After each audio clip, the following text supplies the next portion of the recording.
Welcome to this edition of Flix Fix. My name is Harold. Hopefully you'll be thoroughly entertained by the end of this episode. And if not, there's a money back guarantee at the end of this episode. You didn't pay me, so it works out in my benefit. It's time for movie and TV news. Flix Fix with Harold the Film Geek. Alright, now we're going to start off with this movie here. They're actually going to be making another Tomb Raider movie, but this is going to be a reboot, and they're going to try for a much younger actress to play Lara Croft. The reason behind it being, well, the original Tomb Raider series was only 2 movies, mostly because of Angelina Jolie's age. I never really was a big fan of the original Tomb Raider series. The main reason is because it came out during the same time as The Mummy, and I felt like they were trying to remake The Mummy with basically Angelina Jolie playing the lead, then trying to make a video game into a movie, which we always know is a great idea. But this time around, they say they're going to go young because they want to get a couple movies out of this lady instead of 2. So they're going to do just like a Woody Allen and go really young this time instead of getting someone that's a little bit further ahead. Guaranteed that whoever they get to take the place of Angelina Jolie in the movie is going to get paid bottom dollar for it. I don't think they're going to bother trying to offer anything because this is going to probably be her breakout movie, as it were. Next up, the Justice League movie. Yeah, it came out in 2008. No. See, here's the thing. If you don't believe me, Google it. But back in 2008, the Justice League movie was supposed to come out, and I believe they started filming in 2006, 2007.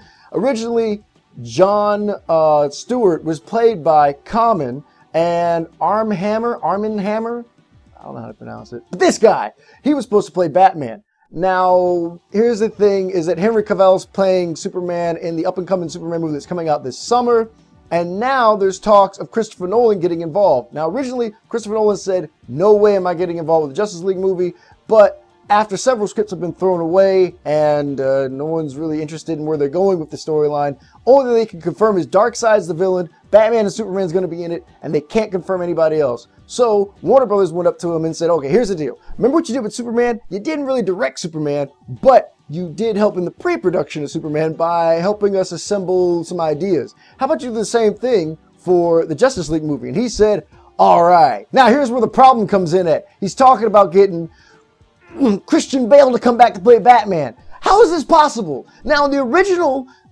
Justice League was supposed to be that you're going to get a new Batman for the new series. It made sense. You ended the last Batman movie, spoiler alert, with him leaving and then giving the reins of control over to Joseph Gordon-Levitt. And then you're going to turn around and tell Batman, it's like, hey, here's the thing, Christian Bale. I know that the movie ended with you and Catwoman and Alfred crying like a little baby in a cafe in France, but how about you come back to Gotham City and become Batman again? Can you imagine the uncomfortable conversation that is? Here it is, Joseph Gordon-Levitt putting on his Batman costume, and here comes Christian Bale walking in. He's like, I'm sorry, I have to tell you that I'm taking over again, and you're fired. That's more like a Tony Danza than as a Batman. But the point remains the same. I don't know how they're going to pull this off, but word on the street is that Christian Bale says he is interested in coming back. I don't know how, though. Next up, Harrison Ford says he's going to be playing in Anchorman 2. There's not much more to give you, just that piece of information. Now, Anchorman 2 begins filming in Atlanta, Georgia next month, so that's April, which means we're probably going to be seeing it probably at the end of the year, if not summertime of next year, which I'm betting on summertime of next year. More interesting news about X-Men Days of Futures Past. Halle Berry's coming back. Hey. Oh. Here's the thing. The original script for Days of Future Past was supposed to bring back Magneto and Professor Xavier. That was it. And they wanted to bring back Jean Grey. Everybody loves Wolverine, so why not bring Wolverine back too? And how about Cyclops? Why don't we bring back Storm? Why not? I mean, we're bringing everybody else back, right? But here's the issue. There's a continuity problem going on here. In the third episode, or third movie actually, of the original X-Men series, we ended up getting Kelsey Grammer playing Beast. Then, in this movie series that just started off, we're getting a different actor playing Beast. So how are they going to explain that? Anyway, all that aside, there's also another person who's been added onto the movie. His name is Omar Sly. I have no idea what this man has done, but the word on the street is he's going to be playing the role of Bishop. Bishop is a black character with a very long, like, mullet haircut, and he has the ability to absorb superpowers and then shoot them back and stuff of that nature or whatever. And it makes sense because he's a time traveler, so that's what Bishop does. I understand that. Now, what I'm hoping that they'll also bring back Cable, because Cable is the love child between Jean Grey and Scott Summers, who is Cyclops, and they had a baby. Although not a single cartoon or comic book actually shows them getting married, nor do you really see him as a baby. It's just assumed, and then we're told that it's an alternate timeline, and I'm starting to get a headache even thinking about it.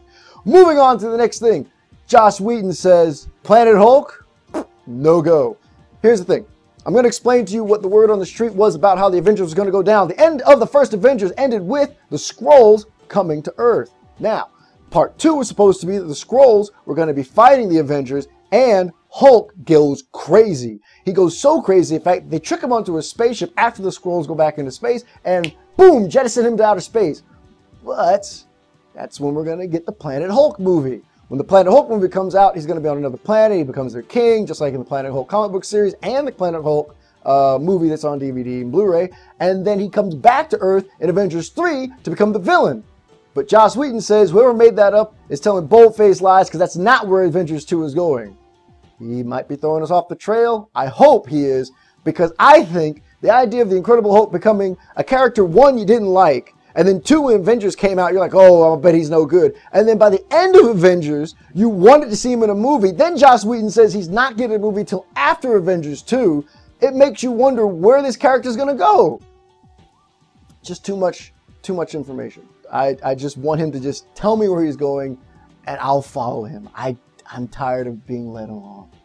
Next up is The Amazing Spider-Man. This screenshot here has got everybody going crazy because, as you can see, we're back to the original Spider-Man costume. Joy.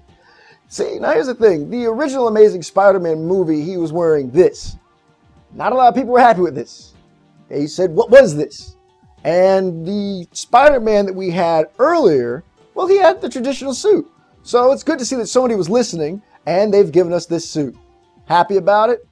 Boy, am I. Now, the movie's coming out May 2nd, 2014. So it's still on track for coming out on time. Plus, we know the following. The Rhino's going to be a villain. We have Electro's going to be a villain. They already casted Norman Osborn, and Mary Jane Watson has been casted in this movie. So there is a chance of a love triangle going to be breaking out between Gwen Stacy and Mary Jane Watson trying to get Peter Parker. Norman Osborn, who's Harry Osborn's dad, coming into the mix, possibly becoming the Green Goblin at the end of the movie, and also the fact that he's going to have to fight 2 villains in one movie. Now, the last time Spider-Man had to fight 2 villains in one movie, actually it was 3 now I think about it, was in the Part 3 movie, because he fought the Hobgoblin, he fought Sandman, and he fought Venom.